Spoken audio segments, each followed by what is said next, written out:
Olá, eu sou Viviane Cesarino e começa agora mais um programa Memórias do Poder Legislativo. Aqui, olha só, a gente é livre para voltar ao passado com tudo. Quanto mais lembrança de como foram os principais momentos políticos do Estado vividos aqui dentro da Assembleia, melhor. Porque acreditamos que a democracia é fortalecida cada vez mais assim, com o resgate desse trabalho importante. O nosso entrevistado de hoje é o ex-deputado José Felício Castellano, o Gígio. Ele se elegeu pela primeira vez em 1958 e ficou mais 5 mandatos. No total, foram quase 25 anos de casa e muita história para contar. Muito obrigada pela presença do senhor aqui no Memória. Muito obrigado a você e obrigado à nossa Assembleia.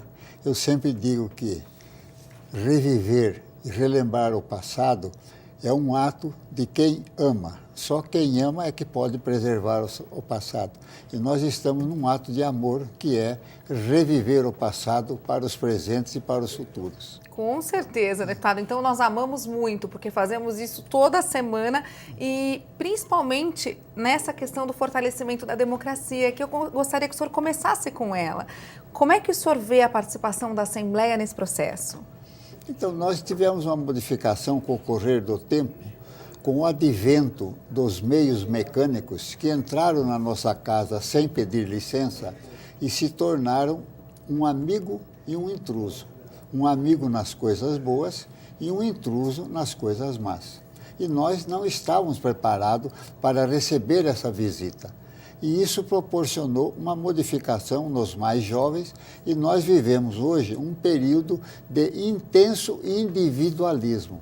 O individualista, evidentemente, é aquele que vê-se a si próprio e ignora o outro. Então, esta transformação pessoal também houve esta transformação na política. A grande transformação que houve foi essa, da pessoa para a pessoa e da pessoa para a política. Esse é o mundo moderno que nós estamos vivendo hoje. Hoje o senhor tem 88 anos, né? Exatamente. E o senhor passou quase 25 aqui dentro dessa casa. Essa questão do individualismo incomoda o senhor hoje? Incomoda porque eu tenho pesquisado, eu que trabalhava e continuo trabalhando no SESI com a integração política, principalmente tentando realizar essa integração na escola, levando os pais, a terceira idade e os antigos alunos para a escola. Esse individualismo é o grande obstáculo. O ano passado, nós realizamos uma pesquisa de fevereiro até novembro com educadores. E a pergunta era: qual é o principal obstáculo para o educador? Consequentemente, qual é o principal obstáculo para o político, para uma Câmara de Vereadores, para uma Assembleia? E a resposta unânime foi: é o individualismo. E o que o senhor acha que a gente pode fazer diante dele? Como é que a gente se torna mais humano agora? Então, esta é uma pergunta porque nós cristãos, nós nos realizamos na pessoa do outro. Nós nos alegramos na pessoa do outro. Nós vivemos com o outro. Educar, segundo o professor Walter Vicione, é estar junto. Então, viver também é estar junto, é desfrutar do convívio. Mas hoje, com os meios de comunicação, com os meios eletrônicos, isso nos levou a um individualismo, porque basta ter o meio eletrônico para desfrutar dos meios eletrônicos, para não precisar do outro, para dispensar o outro. Então, realmente, nós estamos travando uma batalha. A utilização da tecnologia moderna e a utilização, a companhia do outro. Esta é a grande luta, a grande pergunta do nosso tempo. Tá certo. Vamos voltar então lá no nosso túnel do tempo, falando em tempo. Eu quero saber como é que foi que o senhor se tornou um político. Primeiro o senhor foi eleito vereador, né? Lá em Rio Claro. Exato. Talvez eu tenha puxado um pouco do meu pai, o Zezinho Castellano, que adorava a política, participava da política, mas como ele era de nacionalidade italiana e não se naturalizou, evidentemente ele não pôde ser candidato. Mas quando eu era estudante no ginásio Joaquim Ribeiro de Rio Claro, os professores queriam ter um candidato que fosse estudante. E o professor Buschinelli foi uma das pessoas que me entusiasmou para ser candidato.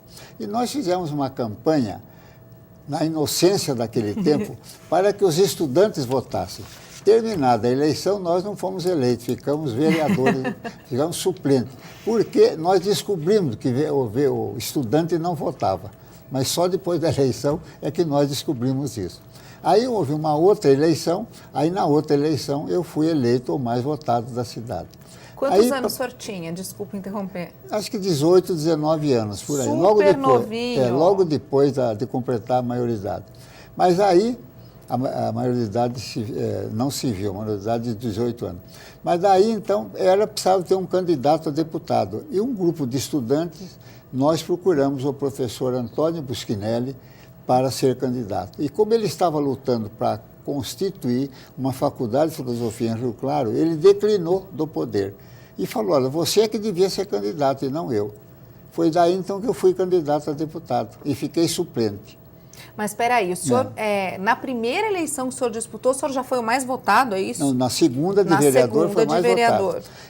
Mas na primeira para valer, né? Na primeira para valer. Na segunda, aí fui candidato a deputado no lugar do professor Buschinelli e fiquei suplente. Aqui?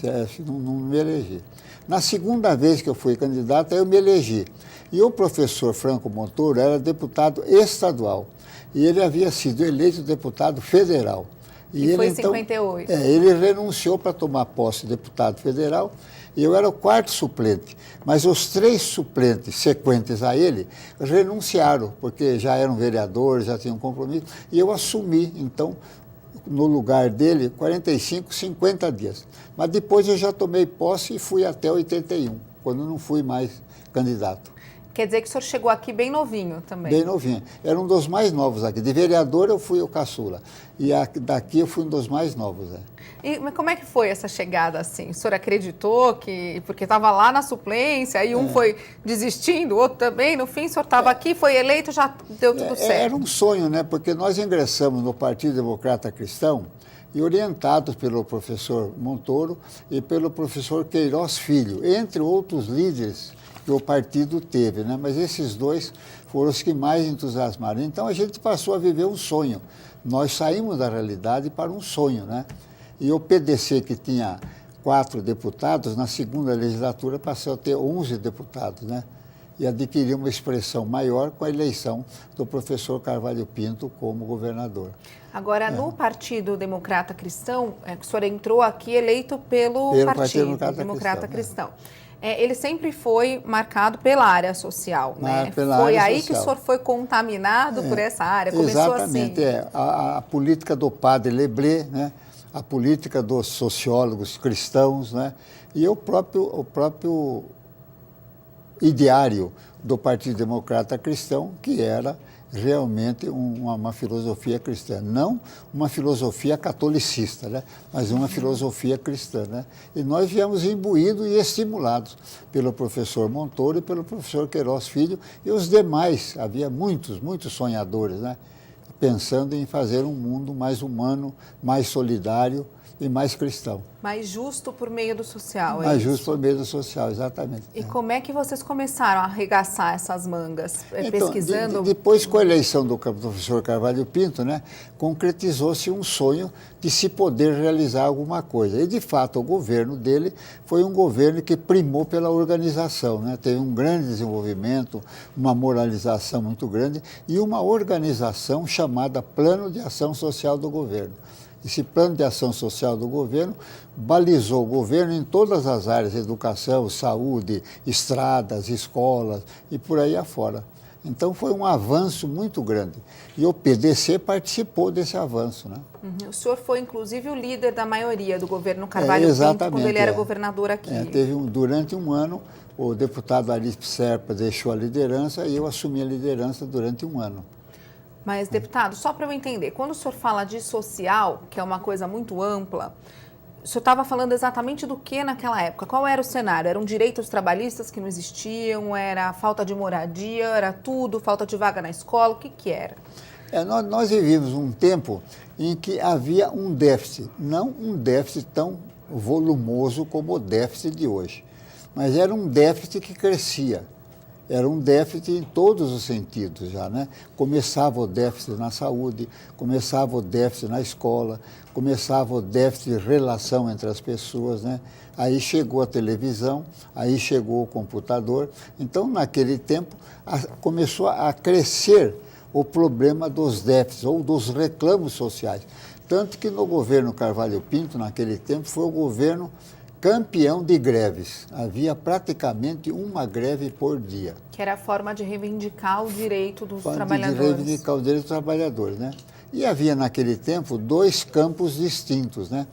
Que hoje ainda chamamos de esquerda, de centro e de direita, né? Havia o campo da esquerda e o campo da direita. E a terceira via, que seria a democracia cristã, que pregava o centro, nem tanto a esquerda, nem tanto a direita, né? Nós achávamos que pezinho na direita, não? Que os dois lados tinham coisas boas, Não que tomava precisavam ser concentradas, né? Deixando de lado a radicalização. Porque já naquele tempo o problema principal era a radicalização, que ainda domina a criatura humana até hoje, né? Mas, por exemplo, o partido não via, o governo do Carvalho Pinto não via essa greve como radicalização? Não. Não tivemos naquele tempo, que eu me lembre, nenhuma contenda, nenhuma disputa entre as forças policiais e as forças que reivindicavam. Tanto que eu tive uma participação muito grande no movimento de reivindicação social e do sindicalismo. E daí nasceu um projeto meu que era colocar um trabalhador na direção das empresas estatais, que foi aprovado em 1981 e sancionado em 82 pelo governador Montoro. Um dos primeiros atos, quando ele assumiu o governo, foi transformar em lei esse projeto. Foi sancionar. Diretamente no SESI também, nós criamos com alguns colegas a Associação dos Funcionários do SESI, depois transformada em sindicato também quando o professor Montoro foi ministro do Trabalho. Então não era só um sindicalismo externo, era um sindicalismo interno nosso dentro do próprio SESI. Porque o senhor acreditava que um trabalhar ali na direção da empresa poderia fazer toda a diferença nesse equilíbrio, exatamente, né? De forças, né? Numa negociação, né, deputado? Tudo isso também na direção da empresa, no tocante aos seus colaboradores, não só na sua finalidade econômica, financeira, que tinha que ser vista o lado humano da empresa. E um trabalhador, evidentemente, como aliás o Simos, ao criar o SESI, criou o Conselho do SESI, onde trabalhador representado pelo governo faz parte. Já o Roberto Simos já pensava e sonhava nisso quando foi criado o SESI e o SENAI em 1946, em 1942, né? Aí, quando o senhor veio para um segundo mandato, 62, aí o senhor já era da Arena. Depois, aí houve um fato seguinte, quando os partidos foram extintos, eu fiquei muito desiludido e achei que decepcionado. Decepcionado e achei que devia parar da política.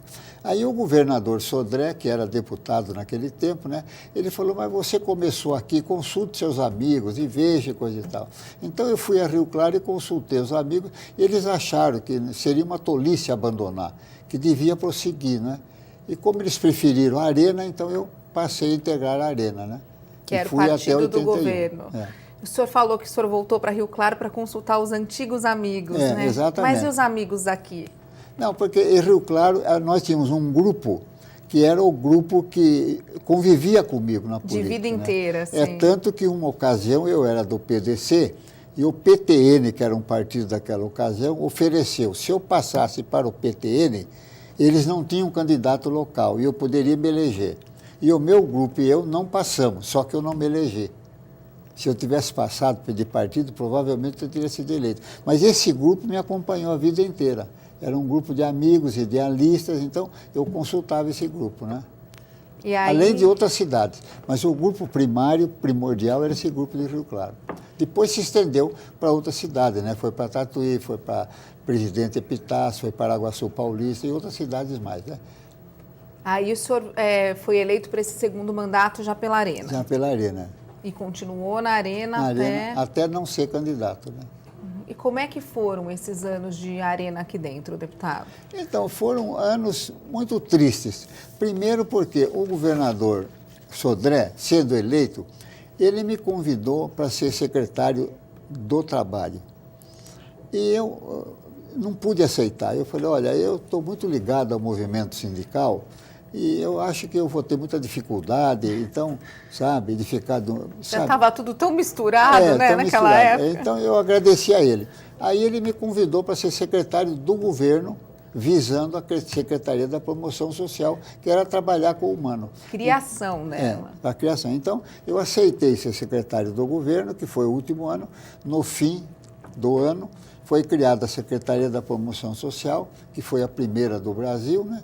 E aí ele me convidou, então. Aí então ficou, vamos dizer, não digo a pessoa certa, mas pelo menos no lugar certo, né? Tá certo, deputado. Vamos falar mais desse assunto, então. Eu ainda quero conversar muito com o senhor sobre essa secretaria, mas também sobre esses anos todos de Arena no próximo bloco? Pois não, vamos. Então, Memórias, volta daqui a pouquinho, não sai daí, até já.